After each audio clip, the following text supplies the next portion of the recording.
നികേഷ് കുമാർ, എനിക്ക് ആദ്യമായിട്ട് ഇതേപറ്റി പറയാനുള്ളത്, അതായത് UAE അല്ലെങ്കിൽ ഏതെങ്കിലും അറബ് രാജ്യങ്ങളില് മലയാളികളല്ല വിദേശികളെ പൗരത്വം സ്വീകരിച്ച് ജീവിക്കാൻ അവർ അനുവദിക്കുന്നില്ല.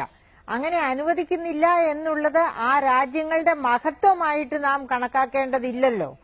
അങ്ങനെ വരുമ്പോ സാധാരണ രീതിയിൽ അവിടെ പൗരത്വം സ്വീകരിച്ച് ജീവിക്കാൻ പറ്റില്ല എന്ന് വന്നാല് അവിടെ സ്വത്ത് ഈ റിയൽ എസ്റ്റേറ്റ് ആയിട്ടോ വീടായിട്ടോ അങ്ങനെ ഒരു തരത്തിലും സമാർജിക്കാൻ പറ്റില്ല.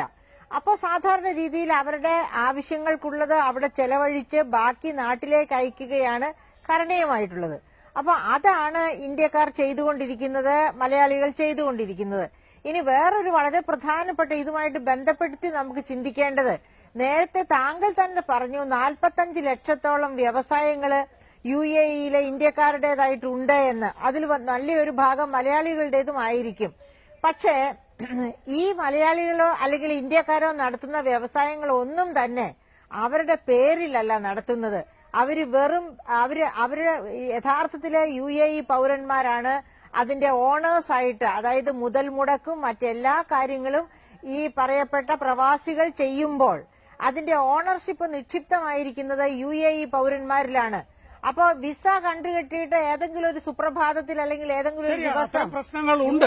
നമ്മൾ ഒരു അറബ് രാഷ്ട്രത്തേക്ക് പോവുകയാണ്, അവിടുത്തെ സമ്പത്താണ് നമ്മൾ ഉപയോഗിക്കുന്നത്. ശ്രീമതി മേരി ജോർജ് പറയൂ. ബഹുമാനപ്പെട്ട ആരാണ് സംസാരിച്ചത്? Mary George. അവര് സാമ്പത്തിക വിദഗ്ധയാണ്. നേരത്തെ കേരള ഗവൺമെന്റിന്റെ വ്യത്യസ്ത പരിപാടികളിൽ സഹകരിച്ചു പോകുന്നവരാണ്. ബഹുമാനപ്പെട്ട സാമ്പത്തിക മേരി ജോർജ്, എനിക്ക് പറയാനുള്ളത്, നമ്മളവിടെ ജോലിയില്ലാണ്ട് ആകെ വിഷമിച്ച് കഷ്ടപ്പെട്ട് ജീവിക്കാൻ യാതൊരു വഴിയില്ലാതെ, സ്വന്തം മാതാവിന് മരുന്ന് മേടിക്കാൻ കാശില്ലാതെ, മക്കളെ പഠിപ്പിക്കാൻ പറ്റാതെ വിഷമിച്ച് നിൽക്കുമ്പോ ഇവിടെ വരികയും ഇവിടെ അതിന് വരാൻ അനുവാദം തരികയും ഇവിടെ കച്ചവടം ചെയ്യുവാനോ ജോലി ചെയ്യാനോ അനുവദിക്കുകയും അവിടെ നിന്ന് കിട്ടുന്ന കാശൊരു ബുദ്ധിമുട്ടും കൂടാതെ നമ്മുടെ രാജ്യത്തിലേക്ക് അയക്കാൻ അനുമതി തരികയും ചെയ്യുന്ന വിശാലഹൃദയായ ഭരണാധികാരികളാണ് ഈ അറബ് രാജ്യം ഭരിക്കുന്നത്. അത് അവരുടെ മഹത്വം തന്നെയാണ്. അല്ലാതെ മഹത്വം ഇല്ല ഈ രാജ്യത്തെന്ന് പറഞ്ഞാൽ ഞാൻ സമ്മതിക്കില്ല, പ്രവാസികൾ സമ്മതിക്കില്ല, മലയാളികൾ സമ്മതിക്കില്ല. പിന്നെ ഇവിടെ അറബിയുടെ പേരാണ് കച്ചവടം ചെയ്യണ്ട, നിങ്ങൾക്ക് വേറെ എവിടെയെങ്കിലും പോയി കച്ചവടം ചെയ്യൂ. ഇവിടുത്തെ നിയമത്തിൽ ശ്രീമതി മേരി ജോർജ്, ഞാൻ ചോദിക്കുന്നത് അതാണ്. 1 ലക്ഷം കോടി രൂപയാണ് നേരായ മാർഗത്തിലൂടെ ഏറ്റവും കുറഞ്ഞത് കേരളത്തിലേക്ക് എത്തുന്നത് മലയാളികളുടേത് മാത്രമാണ്. ഇവിടുത്തെ നിയമങ്ങൾ അറിയാതെ വെറുതെ ഇരുന്നിട്ട് അതൊന്നും പറഞ്ഞിട്ട് എന്ത് കാര്യം? ഈ രാജ്യത്ത് 30 ലക്ഷം ജനങ്ങൾ ഇവിടെ വന്ന് എങ്ങനെ ജീവിക്കുന്നു, എന്തിന് ജീവിക്കുന്നു? നമ്മുടെ നാട്ടിൽ ജീവിക്കാൻ വഴിയില്ല അല്ലേ? ഇനി എന്തെങ്കിലും ഇവിടുന്ന് കഷ്ടപ്പെട്ട് അധ്വാനിച്ച് അങ്ങനെ നാട്ടിൽ ചെന്നിട്ട് എന്തെങ്കിലും തുടങ്ങാൻ ചെന്നാൽ അവരെല്ലാവരും തല്ലി ഓടിക്കുന്നത്. എന്നിട്ട് ഈ രാജ്യത്തിന് മഹത്വമില്ല എന്ന് പറഞ്ഞാൽ എനിക്ക് സമ്മതിക്കാൻ പറ്റില്ല. മഹത്വമില്ല എന്നാണോ ശ്രീമതി മേരി ജോർജ് താങ്കൾ പറഞ്ഞത്? എന്നെ തിരുത്തുകയായിരുന്നു എന്ന് തോന്നുന്നു മേരി ജോർജ്. ഞാൻ നിരുപാധികം യൂസഫ് അലി, അതെ, ഞാൻ നിരുപാധികം മാപ്പ് ചോദിക്കുന്നു എന്ന് വേണമെങ്കിൽ പറയാം. ഞാൻ അറബ് രാജ്യങ്ങളിലെ അവിടുത്തെ ഭരണാധികാരികളെ അവഹേളിക്കുകയല്ല, അവരുടെ സന്മനസ്സിനെ ചോദ്യം ചെയ്യുകയല്ല.